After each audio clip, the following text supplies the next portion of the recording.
According to the National Electrical Code, it is possible to fit 16-12 American Wire Gauge THHN conductors and 3/4-inch electrical metallic tubing, allowing for the full ampacity of the conductors. The total cross-sectional area of 3/4-inch EMT is 0.533 square inches. For full ampacity, we use 40% of the area, as specified in the NEC Article 358. The calculation is 0.533 multiplied by 0.40, which equals 0.2132 square inches. Each 12 American Wire Gauge THHN conductor has a cross-sectional area of 0.133 square inches.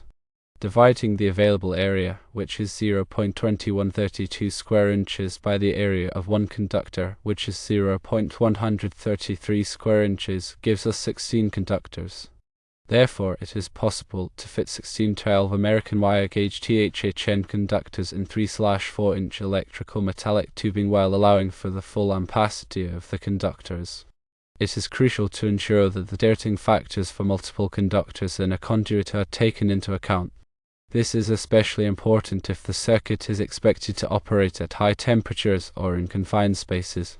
Always refer to the National Electrical Code and the manufacturer's instructions for specific guidelines and recommendations.